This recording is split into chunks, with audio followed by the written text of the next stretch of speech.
Un cardinal tout nu, un plombier tout nu, c'est pareil. On croirait pourtant qu'ils sont tout nus là-dessus. Vous avez comme un ton de déception, me tromperais-je? Voilà, j'ai terminé. Ça te mène à quoi, ce numéro? Ça me mène à te dire que je ne suis plus cardinal. Plus cardinal? Plus du tout. Il vient de le dire, il n'est plus cardinal. Ta décision est pas un peu prématurée, le pape est-il au courant? Et il suffit que t'enlèves ta soutane de ne plus être cardinal. Et quel jeu joues-tu? Ne te mets pas dans tous tes états, ma chère Julie. Je vais tout expliquer. Je n'ai jamais été cardinal. Jamais, éminence. Il n'est plus cardinal, cessez de l'appeler Éminence. Je vois pas de Appelez-le Monsieur Paul. Tu n'as jamais été cardinal. Jamais. Cette soutane n'était qu'un déguisement. Un déguisement? Un camouflage. Mais pourquoi faire? Pour ne pas être reconnu par la police. On peut pas se fier à personne. L'habit ne fait pas le moine. Mais c'est le moins qu'on puisse dire. Pourquoi avais-tu peur d'être reconnu par la police? Parce que mon neveu et moi, on s'est évadés de prison. José et toi évadés de prison? Quand on s'évade de prison, il faut se cacher pour un certain temps. Je me suis caché dans des habits de cardinal et José dans ceux de maître d'hôtel. José en bagnard. Un prisonnier, Gabriel, pas un bagnard. José et toi évadés de prison? Une chance que j'ai bon cœur, sinon je me sentirais mal. J'en ai souffert. Reprends ton souffle, là. Ça va mieux? Oh, je m'habitue. Écoute, 2 ans, c'était trop long. On n'en pouvait plus, tu comprends? C'est pour ça que vous vous êtes évadé de prison? Il n'y avait pas d'autre solution. Mais pourquoi étiez-vous en prison? Bah, pour rien, là. Un petit bol, là. Mais la police, hein, tu connais la police, hein, elle est d'une susceptibilité, hein. Un petit bol de quoi? Oh, du cambriolage de banque, là. Ça rapporte autant que dans les romans, un cambriolage de banque? Combien, Monsieur Paul? Ouais, 1 million et demi, plus ou moins. On a compté bien vite, on va à la police. Au cul! Voyons! Bizarre! C'est comme ça qu'on dit dans les romans, ma chère, la police au cul. Tu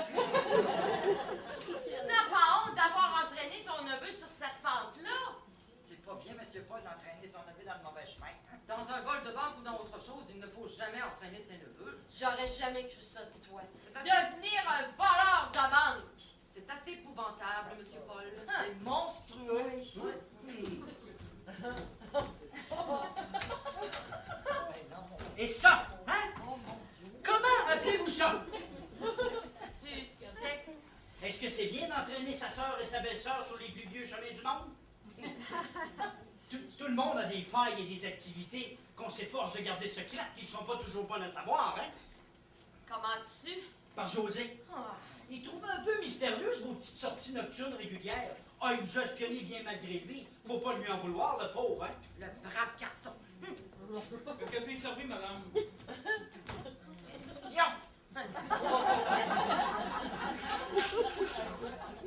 Madame voulait nous parler, Amélia et moi? Je peux cesser de jouer les maîtres d'hôtel guindés, celles qui ouvrent leur étudie. Alors, tu sais que nous, pourquoi nous, Oui, pourquoi nous, tous oui, les soirs, Julie, je sais que ton mari, en mourant, ne t'a pas laissé un seul sou, qu'il est mort à ruiner le pauvre. Le pauvre, c'est le cas de dire. Orgueilleuse comme tu l'as toujours été, tu n'as pas voulu que ça se sache. Tu as vécu pauvrement jusqu'à notre arrivée. À cause de notre arrivée, mais tu as dû te mettre à travailler pour cacher la face, pour sauver la situation. hélas. Pauvre Julie, si j'avais su, j'aurais pu t'aider. Tu n'aurais pas eu à te déguiser à tous les soirs pour aller faire je ne sais quel travail dégradant. Dégradant. De toute façon, c'est terminé maintenant, on a pris notre retraite. Je suis bien content, moi aussi. Bon, il ne nous reste plus qu'à se quitter. Vos valises sont faites, les enfants? Nous partons, Rosé? Oui, car bientôt tu ne pourras plus travailler, Amélia. Julie, tu vas pas les laisser partir? Je sens que vous allez dire quelque chose, chère belle-sœur, me tromperai-je? Ma chère Julie, me pardonneras-tu un jour de t'avoir caché certaines vérités? Je te pardonnerai, mais à une condition. Laquelle? Si ton magot et mon magot est ensemble, ça ferait beaucoup d'argent, non? Ça ferait plus un mégot, ça ferait une fortune. Une fortune qu'on pourrait faire fructifier. On pourrait faire fructifier. Mais il n'y a pas de raison pour que José et Amélia s'en aillent. La maison est grande et j'ai besoin d'eux, moi. Et puis, je veux les garder.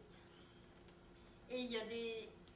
On va faire venir des peintres et plein de personnes qui vont venir rénover notre maison.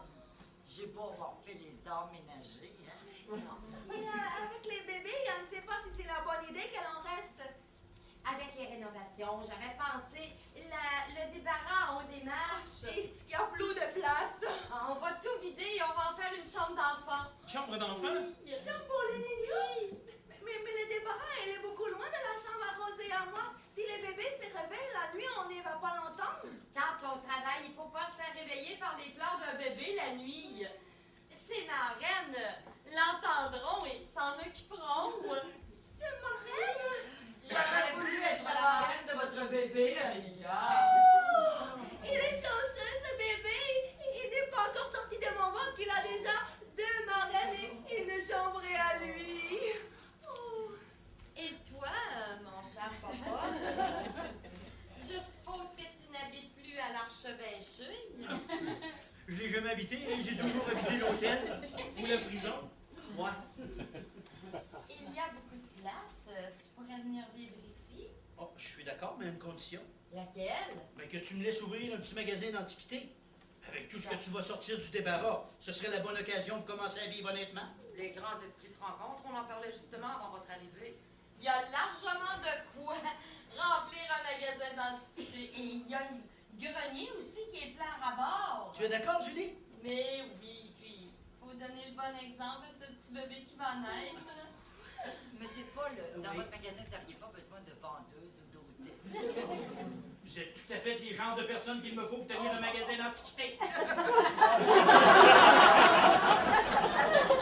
Qu'en penses-tu, Julie? Mais oui, tout ça va. Et toi, quand est-ce que tu déménages ici? Oh, attends. Avant de déménager, j'ai quelque chose à demander à une de mes vendeuses. Mademoiselle Gabrielle, Patron, j'aimerais vous demander la main de votre sœur. la même ma soeur. Avons-nous 100 magasins, Lisa? Même ma sœur, laissez-moi réfléchir. Je crois qu'il nous en reste un exemplaire. Je la prends sans hésiter. Elle vous intéresse? Ah, depuis fort longtemps. Vous êtes collectionneur. Pas du tout, ce sera ma première acquisition. Tu veux me donner ta main, Julie? Bien sûr que je veux. Julie, accepte cet anneau. En guise de bague de fiançailles. Oh, je la quitterai jamais. Depuis le temps que je t'attends, ça fait 35 ans que je t'attends. Oh, mais tu t'étais marié avec Monsieur le Comte. C'était pour passer le temps en t'attendant. Madame? Oh, excuse-moi, Julie, Madame? il y a mon neveu qui me frappe. Madame? Qu'est-ce qu'il y a, mon petit José? Amélie et moi, nous aussi, on voudrait se marier. marier. Le même jour que nous. On en fait beaucoup de choses ensemble, toi et moi. Hein? Qu'en penses-tu, Julie? Un mariage double, pourquoi pas? Tout le monde se marie, hein? Sauf nous, ma chère, sauf nous. Vous n'auriez pas besoin de demoiselle d'honneur. J'allais justement vous demander. Des demoiselles d'honneur et des marraines, que pouvons-nous faire d'autre? Parmi les clients du magasin, un jour peut-être, veuf ou célibataire, hein, on ne sait pas. Je me demande si notre petit travail de ces derniers mois n'aurait pas réveillé ou perturbé quelque peu votre esprit, Gabriel. S'il n'y avait que l'esprit. Gabriel, retenez-vous, voyons. Oh, oh. Ça, c'est le facteur. Oui, oui, oui, le facteur, il sonne toujours 2 fois. José, allez voir le facteur et demandez-lui pourquoi il sonne. J'y vais, madame. Tu es heureux, Julie? Oh oui, je suis très heureuse. L'arrivée d'un certain cardinal de Richemont aura changé beaucoup de choses. Et tes neveux aussi. Un gros carton rouge, quoi. Ça doit être les livres que j'ai commandés. Non, c'est marqué pour la señorita Amelia Torres. Un gros carton pour moi. Ouvre-le. Je me demandais c'est quoi qu'il y a là-dedans. Est-ce que ça vient d'Espagne? Qu'est-ce que c'est, Amélia? Je ne sais pas. Un magnifico cabaretto para niños. Je suis comme vous, moi, l'espagnol, vous savez. Mais c'est... Oui, José, c'est bien tien. Quand ce garnement était petit, il ne pouvait jamais se séparer de son cheval de bois. C'était à toi quand t'étais petit. Oui, c'est papa qui l'avait fait. Qui